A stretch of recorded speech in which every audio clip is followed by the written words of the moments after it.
Denmark is often considered one of the happiest countries in the world, known for its high standard of living, great education system, and an excellent work-life balance. But is it the right place for you? Are you looking to move to Denmark?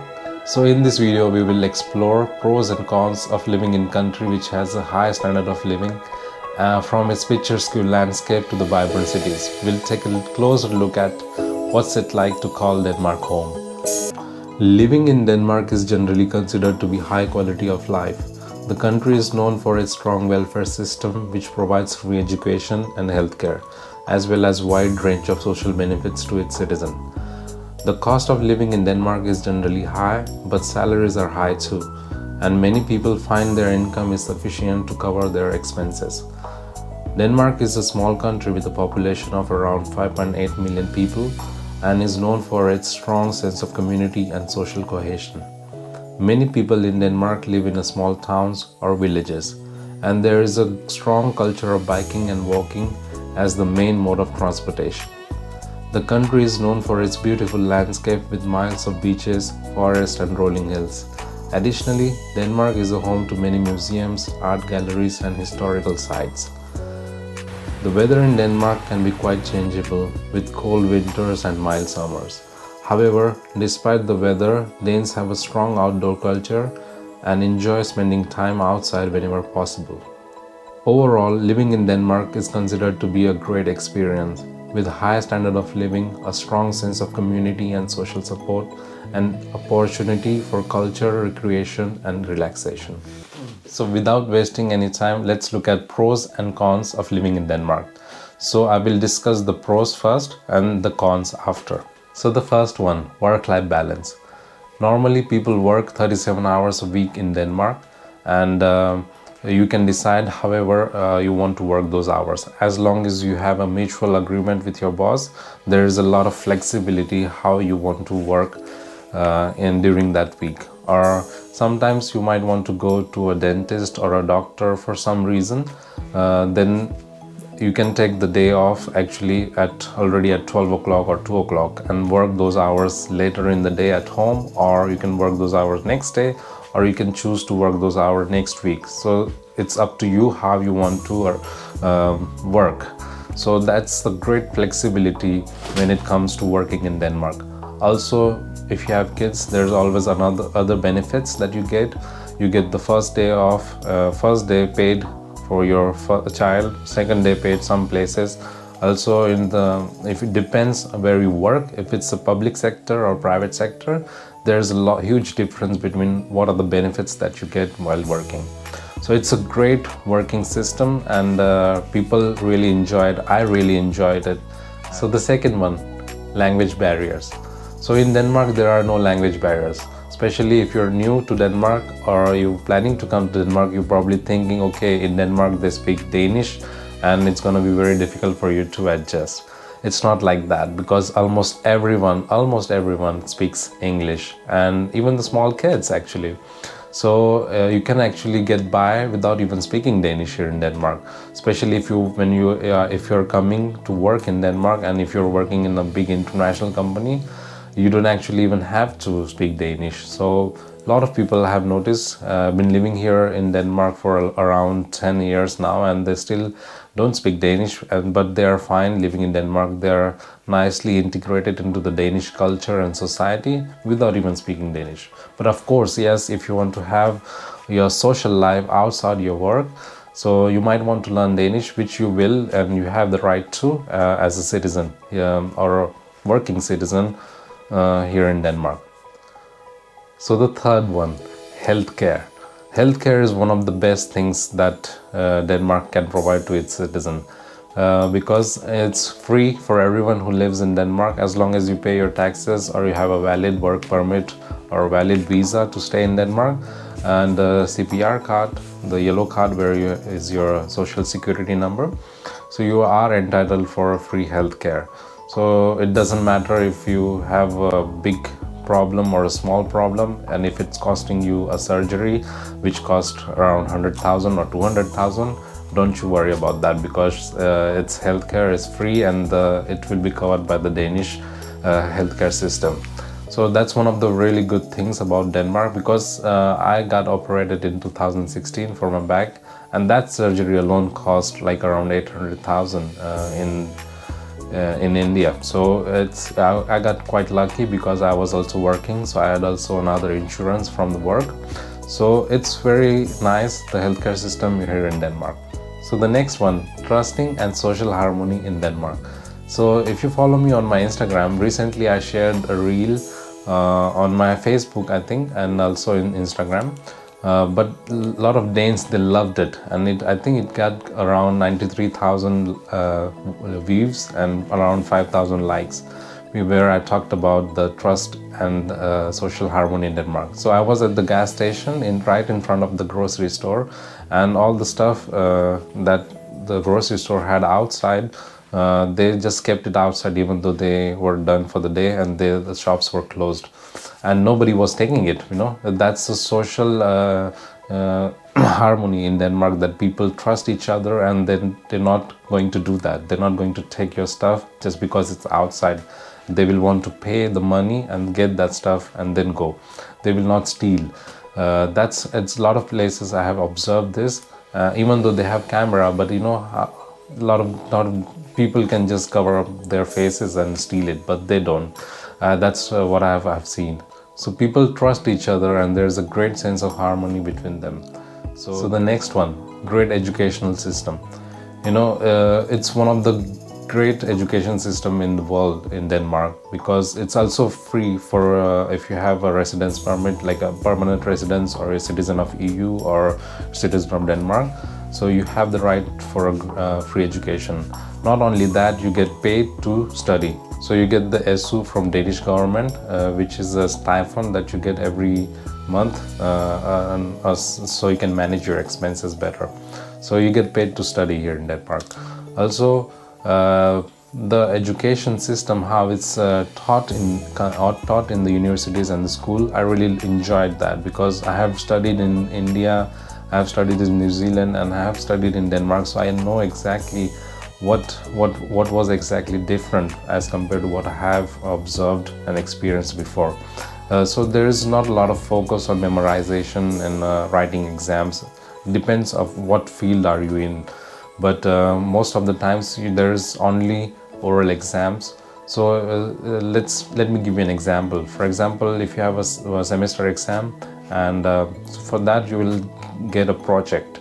So you'll write a report about your project, and for the exam you will write a presentation and present yourself. And most of the times the questions will be asked from your presentation, what you have presented and what's in your report, nothing else, because that's what I've observed during my bachelor's studies and master's studies.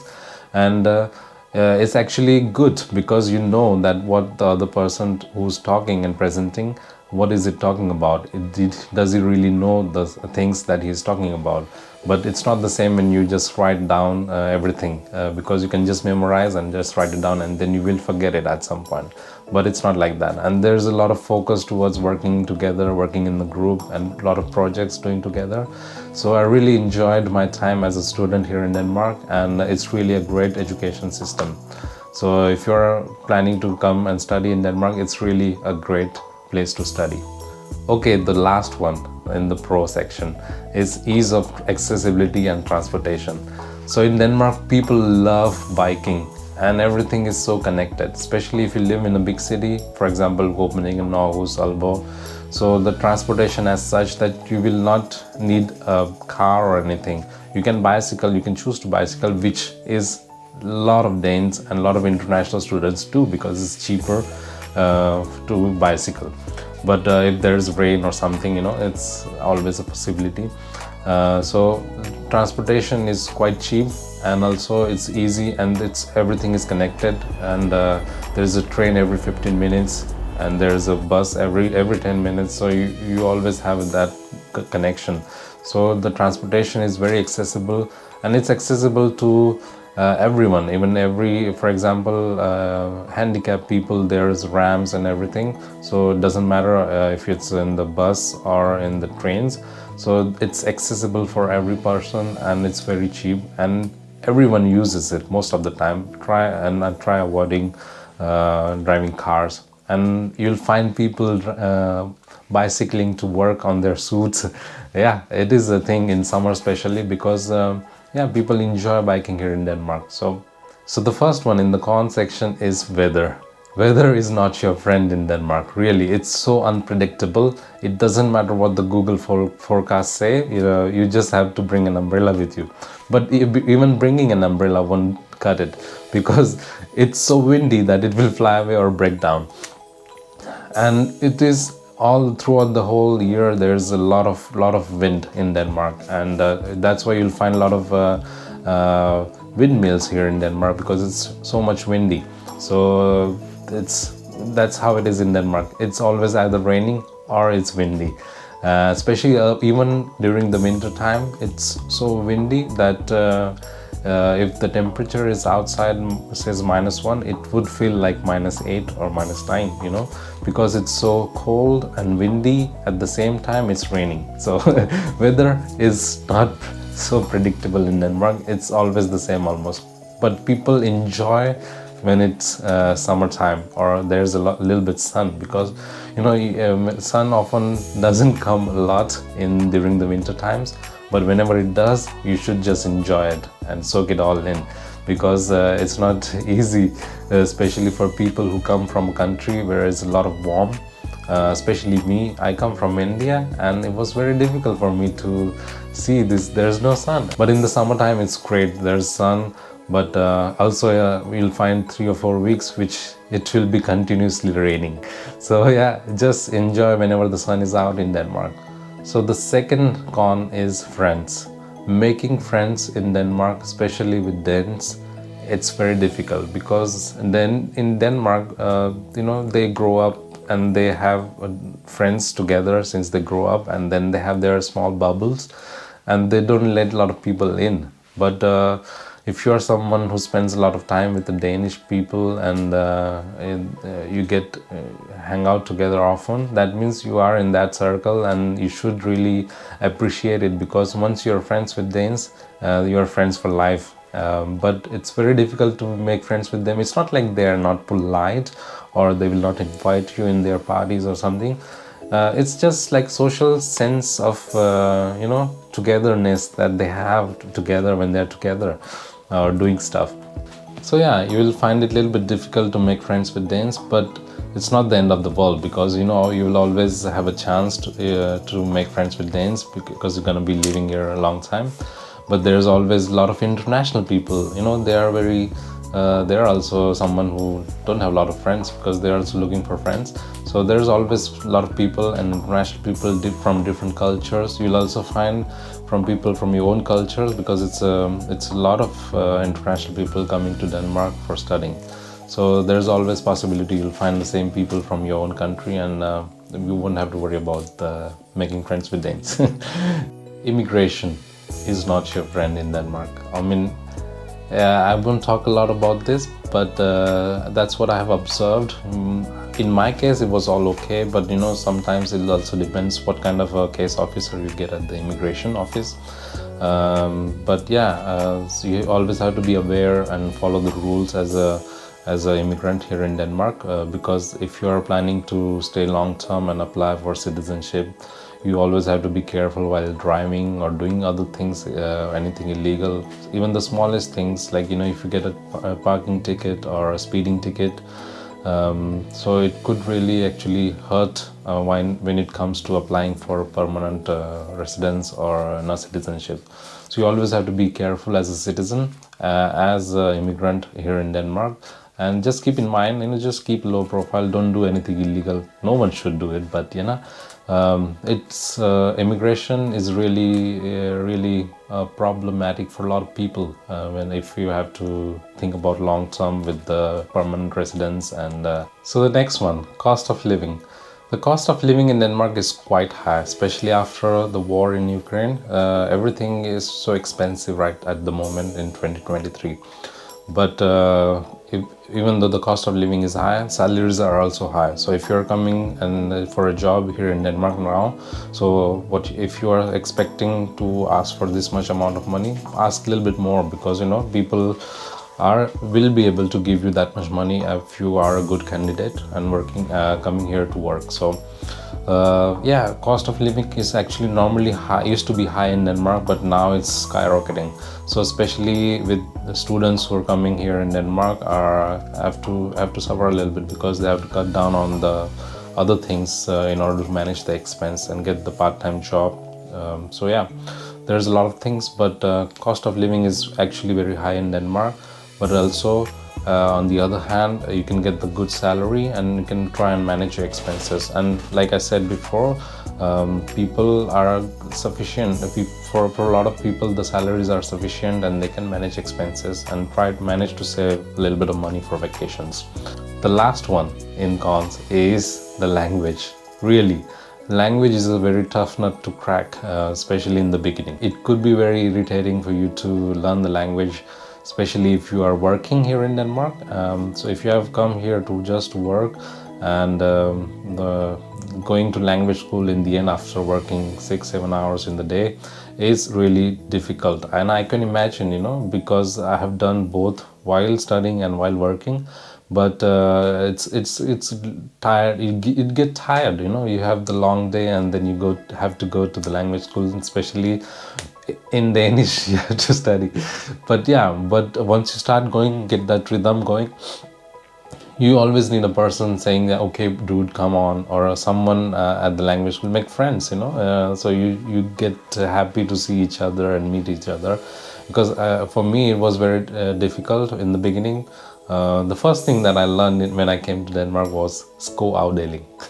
So that is a shoe department. It's because my wife, she loved to buy a lot of shoes, and then we went to shopping when I first came to Denmark, and then my father-in-law told me skoafdeling. So that's how I learned. But after that, when I actually started going to the language school, it was not fun. It was not fun really, because grammar, it was very difficult to get the hang of it. But for advantage for me was I was involved in a lot of Danish culture, a lot of Danish speaking environment, with my wife being Danish, and always had the Danish things happening around me, so I was easily able to grasp it. So for you, if you find it very difficult, don't you worry. Start with small things, you know. Start watching TVs and movies. Start with the kids shows, you know. That's what I was recommended, and I really enjoyed it. Especially the songs in Denmark, you can watch it with subtitles, and you will really enjoy it once you start understanding it. So it is a tough nut to crack, language, but you should not be disappointed. You will get it. You will get a hang of it. As if you live here long enough, you'll start to understand things. And Danish humor is very difficult to get it, because I still don't understand it. But yeah, as long as you know the language, you can have a basic conversation with people and you know, get by. So yeah, those are my pros and cons to live in Denmark.